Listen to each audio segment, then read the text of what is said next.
அனைவருக்கும் வணக்கம். நான் உங்கள் பிரியங்கா விஜய். காதல் ரதியே அத்தியாயம் 4.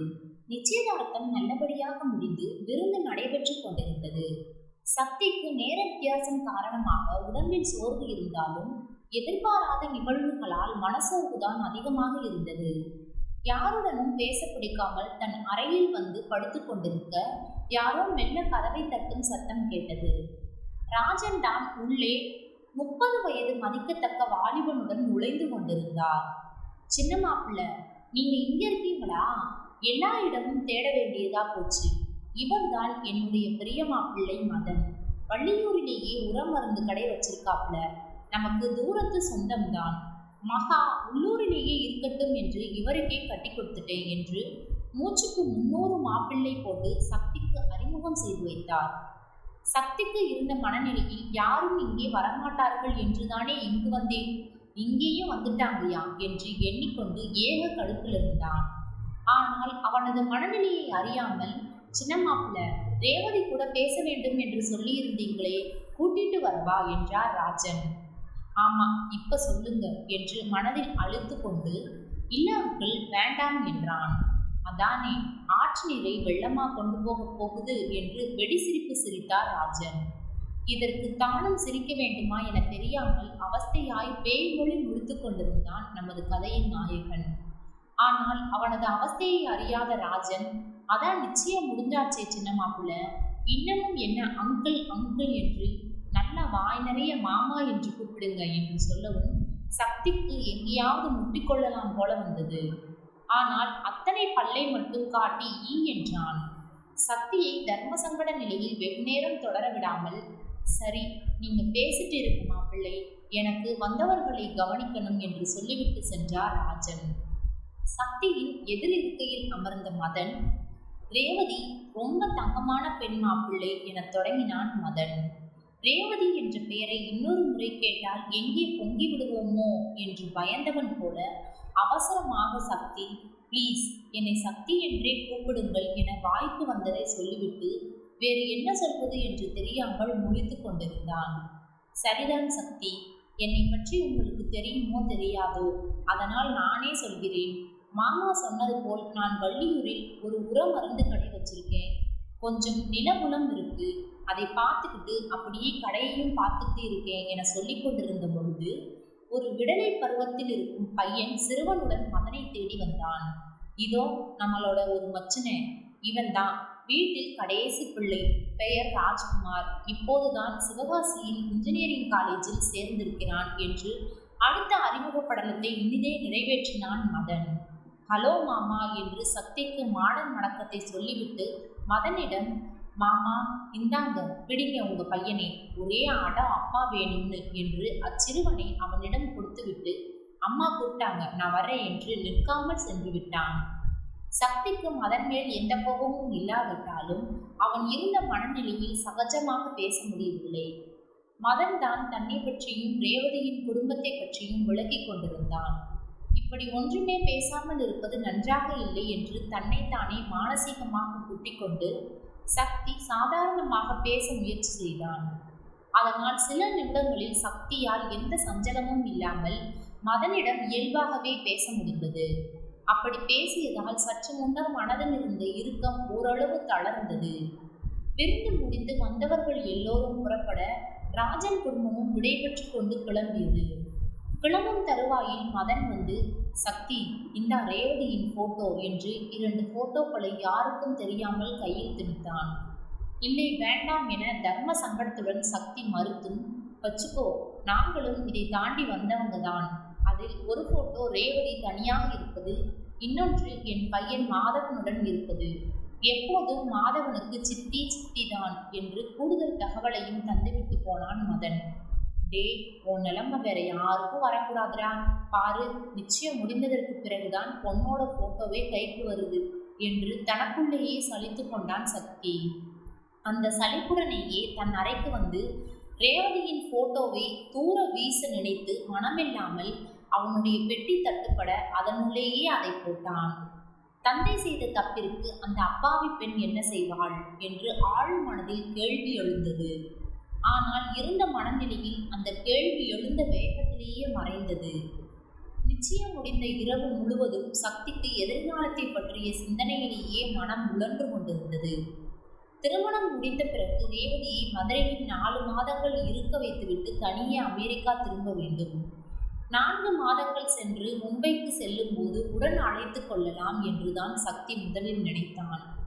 ஆனால் ப்ராஜெக்ட் 1 வருடத்தில் முடியாமல் நீட்டிக்கப்பட்டால் இருக்கும் நிலையில் வேலாயுதம் தனது ஆயுதத்தை எடுத்து வெளுத்து கட்டினாலும் கட்டிவிடுவார் என்றும் வேடிக்கையாக சிந்தித்தான்.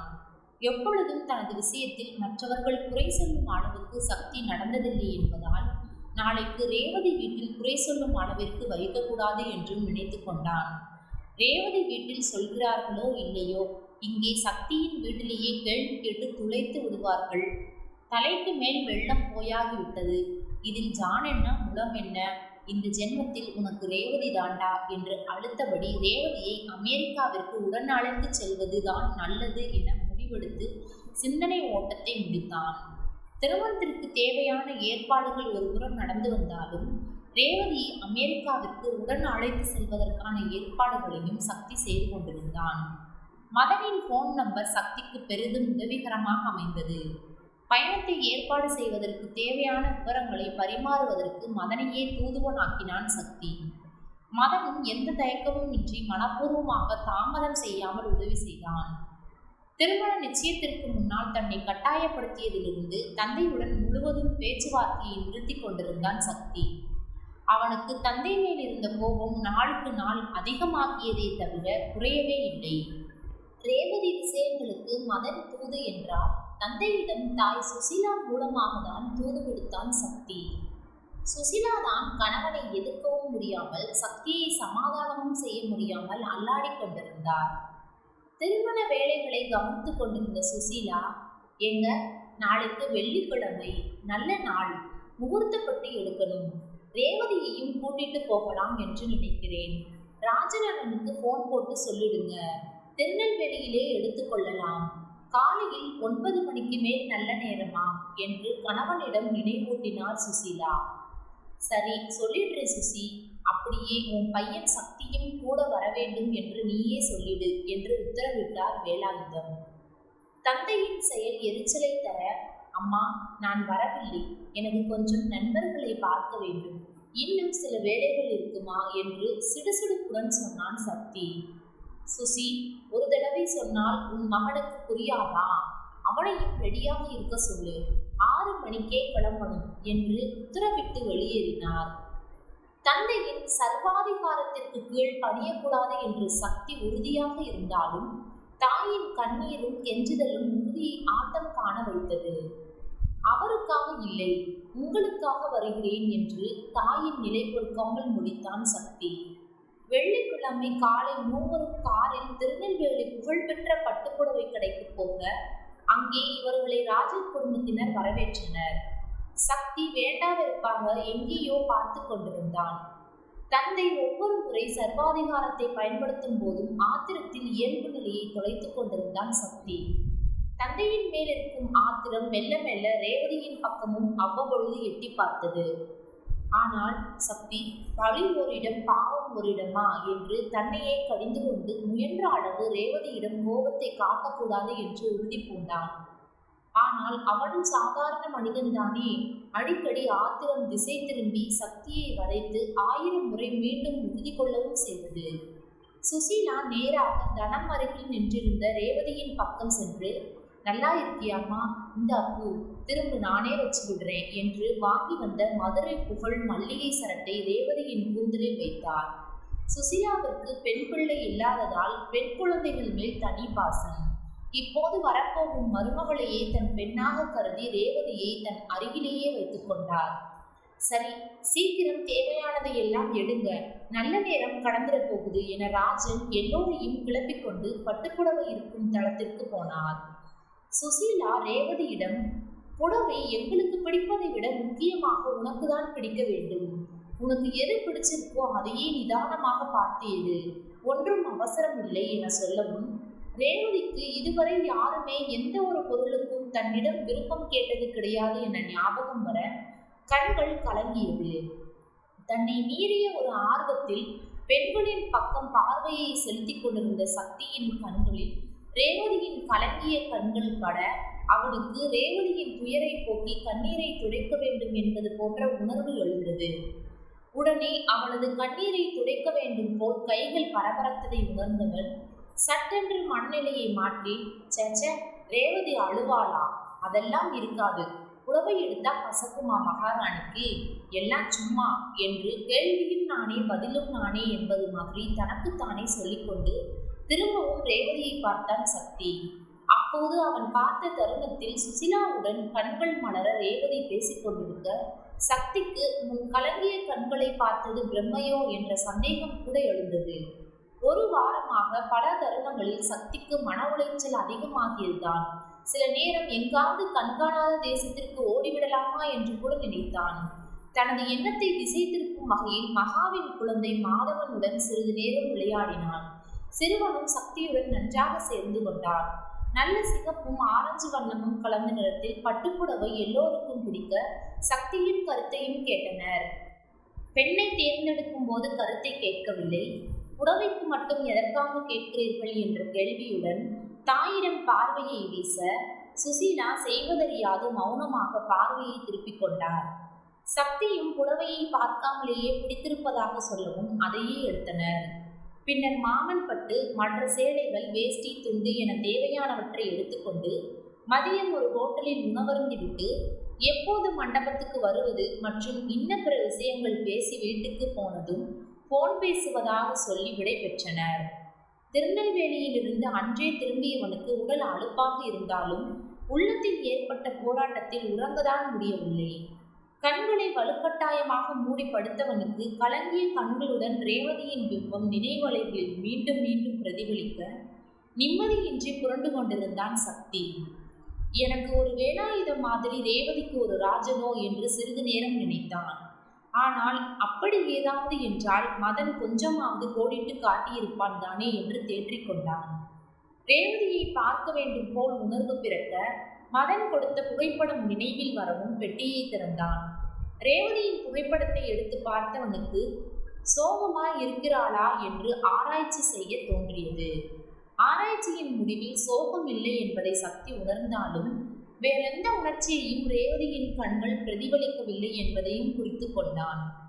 ஆனால் அதையும் மீறி அவளின் அழகும் அமைதியும் அவனை கவர்ந்தது. ரேவதியை பார்த்தவனுக்கு ஏதோ சின்ன பெண்ணாய் குழந்தை குணம் மாறாமல் இருப்பது போல தோன்றியது. சிறுவன் மாதவனுடன் இருந்த புகைப்படத்தில் எந்த கவலையும் இன்றி மகிழ்ச்சியாக இருப்பது போன்று உணர்ந்தான் சக்தி. ரேவதியின் உடையை ஆராய்ந்த சக்தி, இன்னும் கொஞ்சம் நல்லதா செலக்ட் செய்து இருந்திருக்கலாமோ? அன்று கூட நிச்சயத்தில் இருந்த புடவை கூட எடுப்பாக இருந்த மாதிரி இல்லையே. ஒருவேளை பெண்களின் புடவை பற்றி எனக்கு தெரியாததால் குறை சொல்லிக் கொண்டே இருக்கிறேனோ என்னவோ. கல்யாணத்திற்கு எடுத்த புடவையை கூட பார்க்காமலேயே ஓகே சொல்லிவிட்டேனே என்றெல்லாம் பேசியபடி போட்டோவை உற்று பார்த்து கொண்டிருந்தவனுக்கு கட்டாய கல்யாணம் என்பது நினைவில் வர வேகமாக புகைப்படத்தை பெட்டியில் வைத்து பூட்டிவிட்டு கண்களை இறுக மூடி உறங்கினான். இல்லை, உறங்க முயற்சி செய்து கொண்டிருந்தான். நாட்கள் வேகமாக பறந்து சென்று திருமண நாள் வந்தது. கிழக்கில் சூரியன் உதித்து அழகாக விடிந்து விட்டது. வானம் செந்தூர வண்ணப்பூச்சோடு தடமாக புது வாழ்வை தொடங்கும் திருமண ஜோடிகளுக்கு வாழ்த்துக்களை கதிரவனின் ஒளியால் தெரிவித்துக் கொண்டிருந்தது. மண்டப ஒளிபெருக்கி ஜானகியின் குரலில் ஆண்டாள் பாசுரத்தை பொழிந்து கொண்டிருந்தது. வாரணம் ஆயிரம் சூழ வளம் செய்து நாரணன் நம்பி நடக்கின்றான் என்கிறது. பூரண பொற்கொடம் வைத்து புறமெங்கும் தோரணம் நாட்ட கனா கண்டேன் தோழி, நான் கனா கண்டேன். ஆண்டாள் கண்ட கனவிற்கு எதிர்ப்பதமான எண்ணத்தில் கதாநாயகன் சக்தி மண்டபத்தில் இருக்கும் ஒரு அறையின் படுக்கையில் விட்டத்தை பார்த்தபடியே படுத்திருந்தான். நான் தானே ஒரு முயற்சியும் எடுக்கக்கூடாது. ஆனால் எப்படியாவது கடவுள் செயலால் என் மீது பழி வராமல் திருமணம் நின்று விடாதா? அப்பாவின் வற்புறுத்தலுக்கு பாடம் கற்பிக்க முடியாதா என்றெல்லாம் கேள்விகள் எழுந்து மிச்சம் மீதி இருந்த ஆசையை தூண்டியது. ஆனால் அந்த ஆசையில் மண்ணள்ளி போடும் விதமாக சுசீலா வந்து, டே தம்பி, எழுந்திருப்பா, நேரமாகிவிட்டது, சீக்கிரமே ஐயர் வர சொன்னார், உங்க அப்பாவுக்கு கோபம் வந்துடும், டே மனோகர், சீக்கிரம் அவனை ரெடியாக்கி விட்டு நீங்களும் வாங்க. அந்த தாம்பூலத்தை எங்கே மங்களம் வச்ச என்றபடியே காலில் வெந்நீரை ஊற்றிக்கொண்டு பறந்தார். மகனுக்கு அப்பா என்றாலே உள்ளமெல்லாம் கொதித்தது. ஆனால் கொதித்து மட்டும் என்ன பயன்? வாழ்நாளில் முக்கியமான வைபவத்தை மனதில் எந்தவித ஆரவாரமும் இன்றி பங்கு பெற தயாரானான் சக்தி. ஐயர் சொன்ன மந்திரங்களையும் சடங்குகளையும் செய்து முடித்த பின் மணமகள் கோலத்தில் ரேவதி அருகில் வந்து அமர சக்திக்கு இனம் புரியாத உணர்வு ஏற்படத்தான் செய்தது. சற்று நேரம் சென்று ஏதோ ஆர்வத்தில் ரேவதியின் முகத்தை ஏறிட அவளோ குனிந்த தலை நிமிராமல் மணமேடையில் அமர்ந்திருந்தாள்.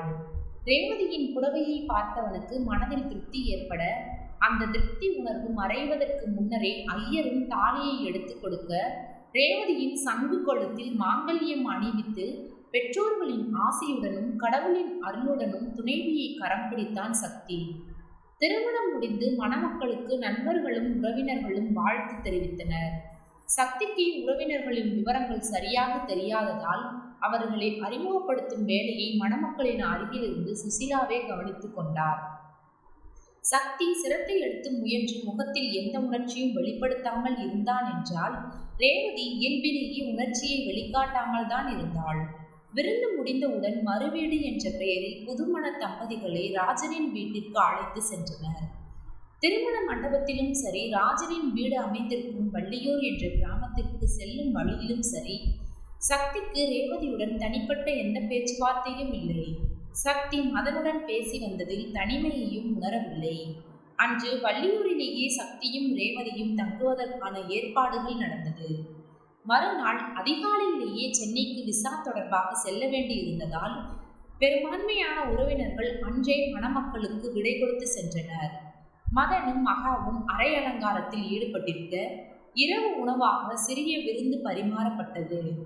உணவருந்தி முடித்து சற்று நேரம் கழித்து மகனை அழைத்த சுசீலா இறைவனிடம் பிரார்த்தனை செய்துவிட்டு, சக்தி, நீ என்னைக்கும் சந்தோஷமா இருக்கணும்பா, ரேவதியையும் எந்த குறையும் வச்சுக்காமல் பார்த்துக்கணும் என்று பேசத் தொடங்கவும் அருகில் இருந்த வேலாயுதம் குறுக்கிட்டார். அதெல்லாம் அவனுக்கே தெரியும் சுசி, ரேவதியோட அருமை தெரியும் போது திருந்திடுவான் என்று வாய்க்கு வந்ததை சொல்லிக் கொண்டிருந்தார் தந்தை. அவரது அறிவுரையை கேட்டதும் எரிச்சலடைந்த சக்தி, போதுமா, முதலில் அவரது சர்வாதிகாரத்தை திருத்திக்க சொல்லுங்க, அப்புறம் நான் எப்போ திருந்துவேன் என்று ஆர்வம் சொல்லலாம் என புரிந்தான். சக்தியின் குரலில் இருந்த ஆதங்கம் வேலாயுதத்தை லேசாக உலுக்கினாலும் மகனிடம் வாதத்தை வளர்க்காமல் அமைதியாக இருந்து விட்டார். தந்தையிடம் ஆவேசப்பட்டு வெளியில் வந்தவனை ராஜன் எதிர்கொண்டார். சக்தியும் வழக்கம் போல் மாமனாரை கண்டதும் செயற்கை புன்னகை பூசிக்கொண்டான்.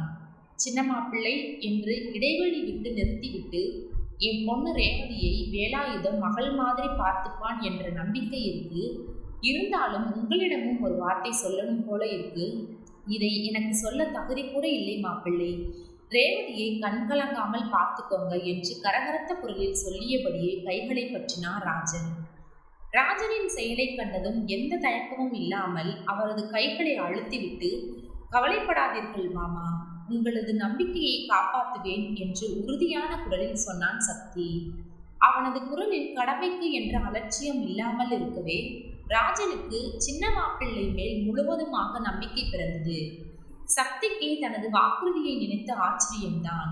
ஆனாலும் முடிந்த அளவிற்கு தனது சொல்லை காப்பாற்ற வேண்டும் என்றும் மனதில் நிறுத்தி கொண்டான் சக்தி. தொடரும். இப்போதான் நம்ம சேனலை புதுசாக பார்க்குறீங்கன்னா சப்ஸ்கிரைப் பண்ணிக்கோங்க. கதையை பற்றின கருத்துக்களை கமெண்ட் பாக்ஸில் தெரிவிக்கவும். நன்றி.